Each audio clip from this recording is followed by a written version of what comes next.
পশ্চিমবঙ্গে high voltage এই লড়াই, আর যেখানে ভবানীপুরে ধীরে ধীরে সাধারণ ভোটাররা ভোটমুখী হতে শুরু করেছেন। আর সেখানেই আমরা আরো বিস্তারিত জানার চেষ্টা করব, কথা বলবো। আমাদের সঙ্গে সরাসরি রয়েছে প্রতিনিধি ত্রয়ন।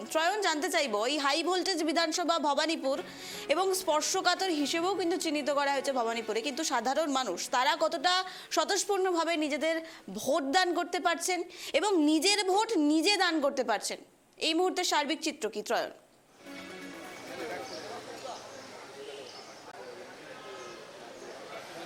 দেখো, নিশ্চিত নিরাপত্তার মধ্যে কিন্তু আজকে যে 142টা কেন্দ্র, সেই 42টা কেন্দ্রেই ভোট করাতে বদ্ধপরিকর নির্বাচন কমিশন। এবং এই মুহূর্তে ভবানীপুর হাই ভোল্টেজ কেন্দ্র, যেমনটা তুমি বলছিলে, সেখানে ভোটদান শুরু হয়েছে সকাল 7টা থেকে।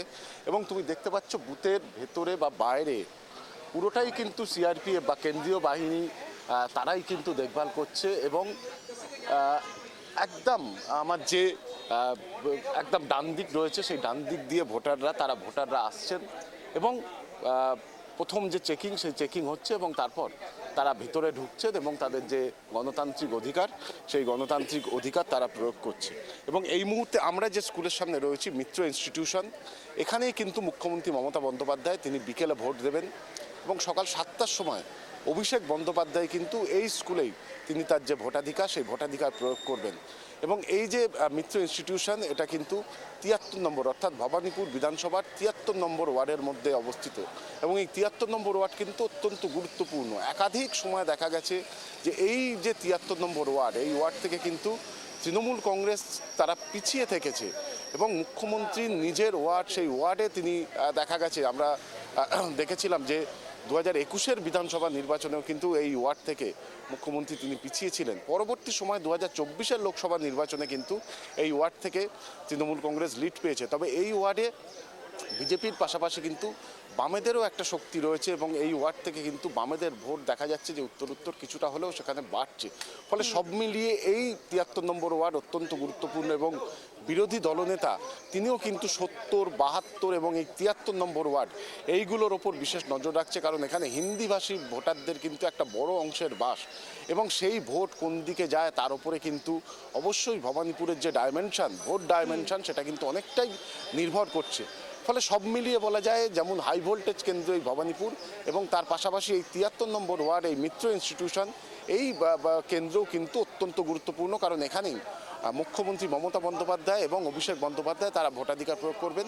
এবং ইতিমধ্যে আমরা যেটা দেখছি, আমি স্বপনদাকে বলবো আরও একবার দেখাতে, যে ইতিমধ্যে যারা ভোটার তারা কিন্তু ধীরে ধীরে আসছে এবং কেন্দ্রীয় বাহিনী তারা তাদেরকে সাহায্য করছেন।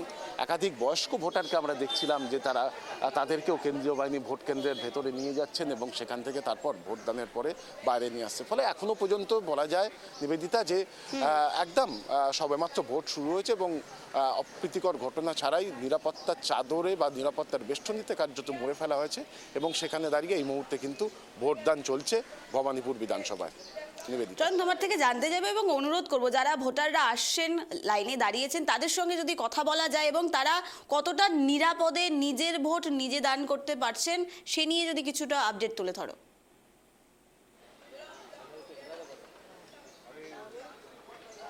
দেখো, এই মুহূর্তে তুমি দেখতেই পাচ্ছ যে যারা ভোট দিতে আসছেন তারা বেশিরভাগই ভেতরে রয়েছেন এবং যাদের ভোট দেওয়া হয়ে গেছে তারা ইতিমধ্যে এখানে বেরিয়ে গেছে। এবং খুব ছোট ছোট লাইন যেহেতু হচ্ছে, ফলে এই মুহূর্তে দাঁড়িয়ে যারা ভোট দিতে আসছেন তাদের সঙ্গে কথা বলা সম্ভব না হলেও আগামী দিনে আমরা অবশ্যই চেষ্টা করব যে এই কেন্দ্রের যারা ভোটার, যারা ভোট দিতে আসছেন তাদের সঙ্গে যদি কথা বলা যায়। তো যদিও কিছুক্ষণ আগে যারা ভোট দিতে আসছিলেন তারা বলছিলেন যে ব্যবস্থাপনা সবটাই ঠিক আছে এবং তারা শান্তিপূর্ণভাবেই ভেতরে যাচ্ছেন এবং সেই ভোটদান তারা করছেন।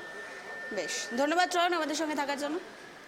আমরা নজর রাখছিলাম ভবানীপুরের দিকে, যেখানে তৃণমূল প্রার্থী মমতা বন্দ্যোপাধ্যায় এবং বিজেপি প্রার্থী শুভেন্দু অধিকারী হাই ভোল্টেজ এই ভবানীপুর কেন্দ্র, আর সেখানেই মমতা বন্দ্যোপাধ্যায় বিকেলের দিকে এই কেন্দ্রে ভোটদান করবেন এবং অভিষেক বন্দ্যোপাধ্যায় আর কিছুক্ষণের মধ্যেই সেখানে নিজের গণতান্ত্রিক অধিকারকে প্রয়োগ করতে যাবেন। আর সেখানেই দেখা যাচ্ছে ভবানীপুরে সাধারণ মানুষের ভিড়, ধীরে ধীরে ভোট কেন্দ্রের দিকে তারা এগিয়ে যাচ্ছেন। এবং যেমনটা আমাদের প্রতিনিধি তুলে ধরলেন, যে এই ভবানীপুর কেন্দ্রে এই যেই বুথের আমরা দৃশ্য দেখাচ্ছি সেখানে কিন্তু হিন্দি ভাষী মানুষের সংখ্যা বেশি রয়েছে। সেক্ষেত্রে এর আগের নির্বাচনের ক্ষেত্রে কিছুটা হলেও তৃণমূল পিছিয়ে ছিল, যদিও 2024 সালের লোকসভা নির্বাচনে এই কেন্দ্রে ধীরে ধীরে কিন্তু তৃণমূলের ভোট শক্ত হয়। তবে এবছর 2026-এর বিধানসভা নির্বাচনে ঠিক কী হতে চলেছে সেদিকেও কিন্তু আমাদের নজর থাকবে। 4 মে ভোটের ফলাফল ঘোষণা। আজ 142টি আসনে নির্বাচন নির্ঘটিত হচ্ছে, যেখানে প্রায় 8টি জেলা, কলকাতাকে দুভাগে ভাগ করায় 8টি জেলায় এই নির্বাচন। আর তারই মাঝে সাধারণ মানুষ তারা কিন্তু নিরাপদে নিশ্চিন্তে নিজেদের ভোট অধিকার প্রয়োগ করতে যাচ্ছেন এবং কেন্দ্রীয় বাহিনী মোতায়েন রয়েছে। যেভাবে আমরা দেখেছি প্রথম দফা নির্বাচনের ক্ষেত্রে শান্তিপূর্ণভাবে নির্বাচন হয়েছে, কিছু কিছু বিক্ষিপ্ত ঘটনা থাকলেও বলা যেতে পারে শান্তিপূর্ণ নির্বাচন হয়েছে। আর এবার দ্বিতীয় দফা নির্বাচনের শুরু থেকেই এখনো পর্যন্ত নির্বাচন শুরু হওয়ার প্রায় 26 মিনিট হয়েছে, এখনো পর্যন্ত কোনো রকম অপ্রীতিকর ঘটনার কোনো আপডেট উঠে আসেনি। সাধারণ মানুষ তারা নিশ্চিন্তে ভোটদান করতে পারছেন, নিজের ভোট নিজে দিতে পারছেন। এখনো পর্যন্ত কোনো ইভিএম খারাপ হওয়ারও কোনো সম্ভাবনা বা কোনো রকম আপডেট কিন্তু উঠে আসেনি। সাধারণ মানুষ ধীরে ধীরে ভোটমুখী হতে শুরু করেছেন। ভবানীপুরের দৃশ্য আমরা দেখাচ্ছি, মানুষ ভোট অধিকার প্রয়োগ করতে পারছেন। দেখতে পাচ্ছেন বয়স্ক এক মহিলা নিজের ভোটার আইডি কার্ড তিনি দেখাচ্ছেন এবং দেখাচ্ছেন যে তিনি এই বয়সেও কতটা স্বতঃস্ফূর্ণভাবে নিজের ভোট নিজে প্রয়োগ করতে এগিয়ে যাচ্ছেন এবং কতটা বদ্ধপরিকর নিজের ভোট নিজে প্রয়োগ করাতে।